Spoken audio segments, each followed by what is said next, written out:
Hi, Spice ಬಾಕ್ಸ್ಗೆ ಸ್ವಾಗತ.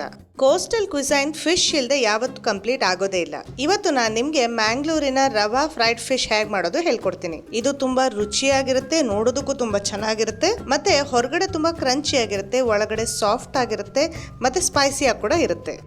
ಬನ್ನಿ ಈಗ ನಾವು ನೋಡೋಣ ಮ್ಯಾಂಗ್ಳೂರಿನ ಈ ರವಾ ಫಿಶ್ ಫ್ರೈ ಹೇಗೆ ಮಾಡೋದು ಅಂತ. ಇಲ್ಲಿ ನಾನು ಸ್ಲೈಸ್ ಮಾಡ್ಕೊಂಡಿರೋ ಸಿಯರ್ ಫಿಶ್ ಇಟ್ಕೊಂಡಿದ್ದೀನಿ, ಜಿಂಜರ್ ಗಾರ್ಲಿಕ್ ಪೇಸ್ಟ್, ಹುಣಸೆ ಹಣ್ಣು ನೆನೆಸಿಟ್ಟು ಅದರ ರಸನ ತೆಗೆದು ಇಲ್ಲಿ ಇಟ್ಕೊಂಡಿದ್ದೀನಿ, ಉಪ್ಪು, ಅರಿಶಿನ, ಕೆಂಪು ಮೆಣಸಿನ ಪುಡಿ ಮತ್ತು ಸ್ವಲ್ಪ ರವೆ. ಬನ್ನಿ ಈಗ ಮ್ಯಾಂಗ್ಳೂರಿಯನ್ ರವಾ ಫಿಶ್ ಫ್ರೈ ಮಾಡೋದಕ್ಕೆ ಶುರು ಮಾಡೋಣ.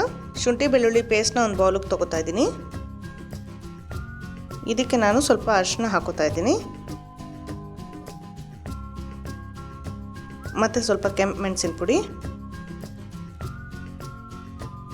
ಇದನ್ನು ನಾನು ಈಗ ಪೇಸ್ಟ್ ಮಾಡ್ಕೋತಾ ಇದ್ದೀನಿ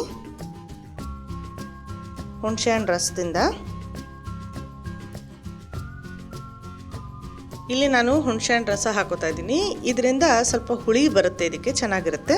ಇದು ತುಂಬ ನೀರಾಗಿರೋದೇನು ಬೇಕಾಗಿಲ್ಲ, ಇದು ಸುಮ್ಮನೆ ಒಂದು ಪೇಸ್ಟ್ ಮಾಡಿಕೊಂಡ್ರೆ ಸಾಕು ನಮಗೆ. ಸ್ವಲ್ಪ ಉಪ್ಪು ಹಾಕೋತೀನಿ. ಫಿಶ್ ರೆಡಿ ಆಗ್ತಿರ್ಬೇಕಾದ್ರೆ ಪ್ಯಾನ್ನ ನಾವು ಬಿಸಿ ಮಾಡ್ಕೊಳ್ಳೋಣ. ಇದಕ್ಕೆ ಸ್ವಲ್ಪ ಎಣ್ಣೆ ಹಾಕ್ತೀನಿ. ಎಣ್ಣೆ ಬಿಸಿ ಆಗ್ತಾ ಇರಲಿ, ಫಿಶ್ ರೆಡಿ ಮಾಡ್ಕೊಳ್ಳೋಣ. ಒಂದು ಪ್ಲೇಟ್ ತೊಗೋತಿದ್ದೀನಿ. ಈಗ ಕೈಯಲ್ಲೇ ಮಾಡ್ತಾ ಇದ್ದೀನಿ. ಫಿಶ್ ಸ್ಲೈಸ್ನ ತೊಗೊತಿದ್ದೀನಿ. ಇದಕ್ಕೆ ಮಸಾಲಾನ ಹಾಕೋತಾ ಇದ್ದೀನಿ. ಪೂರ್ತಿ ಫಿಶ್ನ ಮಸಾಲೆಯಲ್ಲಿ ಮಿಕ್ಸ್ ಮಾಡ್ತೀನಿ.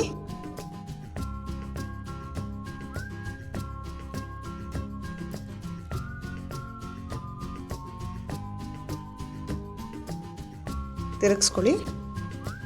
ಆ ಕಡೆನೂ ಮಸಾಲ ಚೆನ್ನಾಗಿ ಹಾಕ್ಕೊಳ್ಳಿ.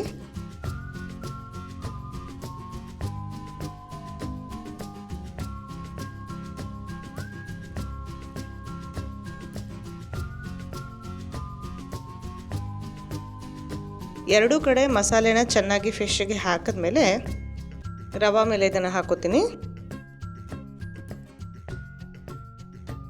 ಚೆನ್ನಾಗಿ ಕೋಟ್ ಮಾಡ್ತಾ ಇದ್ದೀನಿ.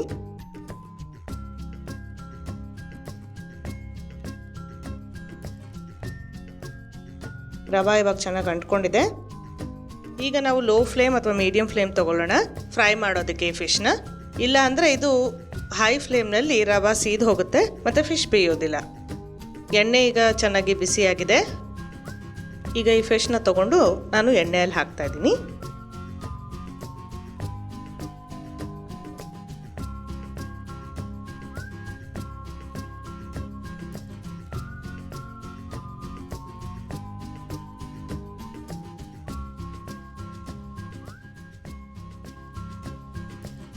ಇದು ಫ್ರೈ ಆಗ್ತಿರ್ಬೇಕಾದ್ರೆ ಮಿಕ್ಕಿದ್ದನ್ನು ನಾವು ರವೆಯಲ್ಲಿ ಹಾಕೊಳ್ಳೋಣ.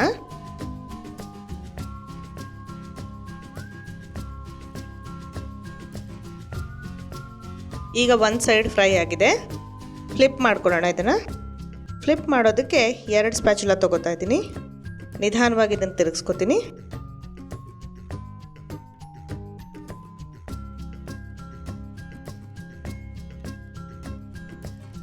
ಈ ರೀತಿ ನಿಧಾನವಾಗಿ ಈಗ ಬೇಯೋದಕ್ಕೆ ಬಿಡೋಣ.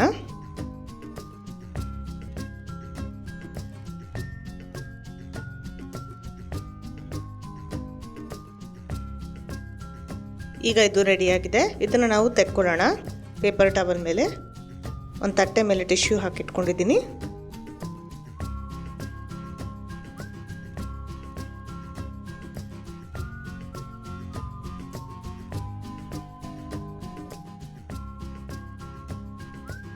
ಮ್ಯಾಂಗ್ಳೂರಿಯನ್ ರವಾ ಫಿಶ್ ಫ್ರೈ ಈಗ ಸರ್ವ್ ಮಾಡೋದಕ್ಕೆ ರೆಡಿಯಾಗಿದೆ. ಇದನ್ನು ನೀವು ಅಪಿಟೈಸರ್ ಆಗಿ ಅಥವಾ ಮೇನ್ ಕೋರ್ಸ್ ಜೊತೆ ತಿನ್ಬೋದು. ಇದರಲ್ಲಿ ನೀವು ಬೇರೆ ಫಿಶ್ ಕೂಡ ಉಪಯೋಗಿಸ್ಬೋದು, ಪಾಂಫ್ರೆಟ್ ಅಥವಾ ಮ್ಯಾಕ್ರೇನ್ ಅಥವಾ ಯಾವ್ದು ಬೇಕಾದರೂ. ಇದನ್ನು ನೀವು ಮಾಡಿ ಸಲಾಡ್ ಜೊತೆ ಸರ್ವ್ ಮಾಡಿದ್ರೆ ನಿಮ್ಮ ಮನೇಲಿ ಎಲ್ರಿಗೂ ಇಷ್ಟ ಆಗುತ್ತೆ.